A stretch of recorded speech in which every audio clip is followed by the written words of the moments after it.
Hello, I'm Nikki Eisenhower, life coach and psychotherapist. On today's show, we are discussing how people change and people stay the same. This is Emotional Badass, where Moxie meets Mindful.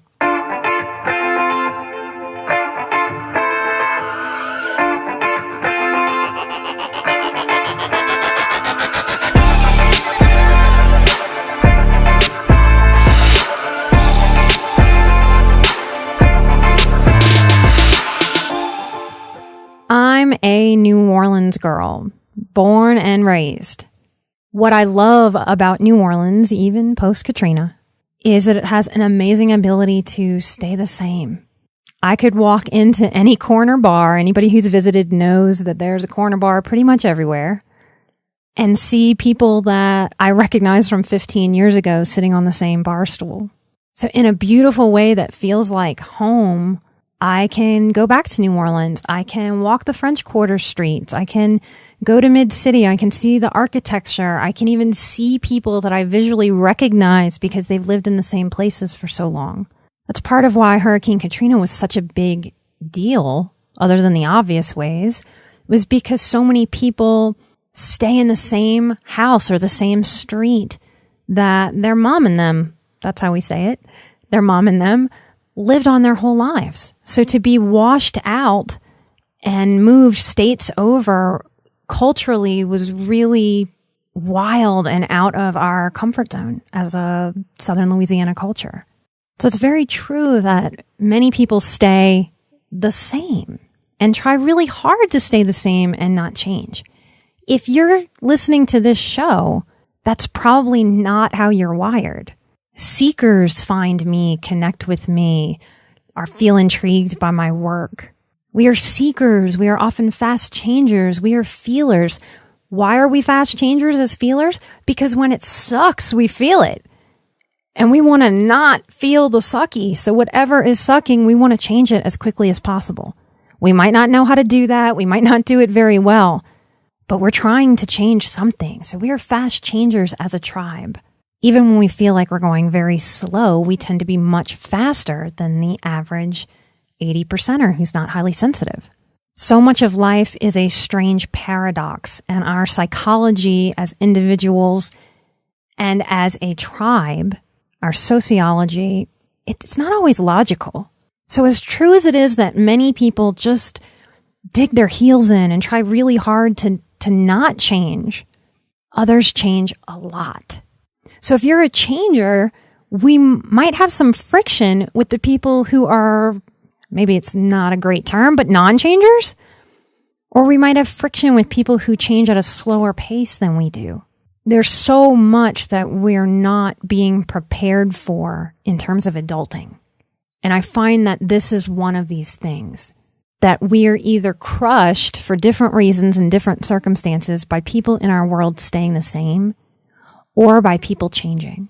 So when we are in upset or argument with people in our worlds who aren't wired like we are, no matter what the topic is, if you're going through a divorce, if you're doing custody, if you're arguing with a friend that he owes you for lunch last week, whatever it is, often the argument that we're having can be boiled down to, why aren't you changing as fast as I do?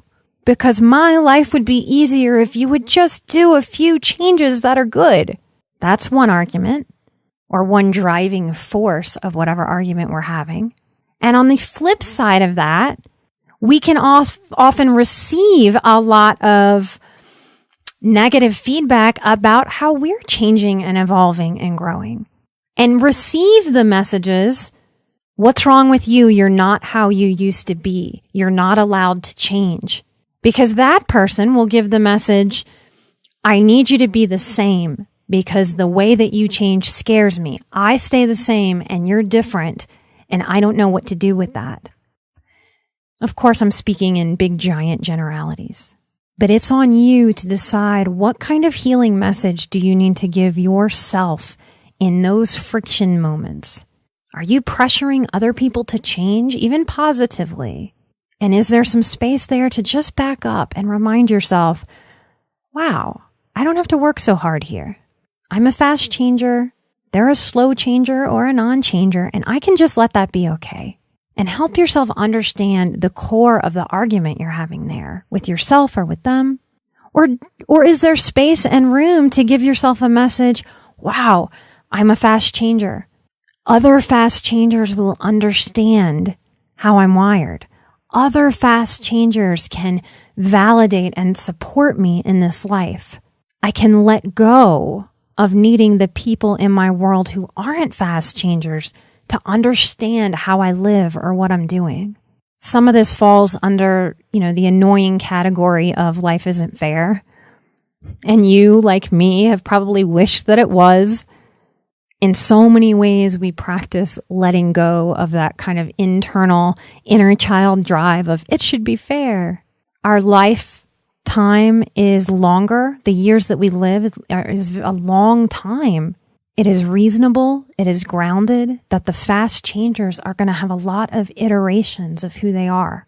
Anyone who has gone through a divorce or a breakup after a long-term relationship where your lives are melded and then separated, you had to reinvent yourself. If you've had traumas happen in your life, you've had to reinvent yourself. Offer yourself some self-support for how fast you're changing. If you're not changing fast enough, offer yourself some self-support. What do you need to say to yourself? I hope this changing, not changing piece resonates. I hope I didn't sound like Dr. Seuss. I felt a little Dr. Seuss-ish in my head going back and forth. I think there's a lot of peace we can offer ourselves and even energetic peace we can offer other people in our lives when we just let this dynamic be okay. When we stop trying to make non-changers or slow changers be fast changers, and we stop trying to make fast changers be slow changers, and we just accept who we are because it's okay, and we accept who they are because it's okay, because it has to be okay, because we're only in control of our own path and our own choices and our own desires and our own healing. Thank you for listening and spending time with me today. I appreciate you. I appreciate what all of you listening are doing for the show. Those 5-star reviews help tremendously behind the scenes. That's kind of everything in the podcast world. Thank you for sharing the show. Thank you for your reviews. Thank you, Patreon members. I'm looking forward to the monthly Q&A where I get to answer your questions in Patreon. So if you're interested in that, come find us at patreon.com/emotionalbadass. I'm Nikki Eisenhower. This is where Moxie meets mindful. I'll see you next week. Bye-bye.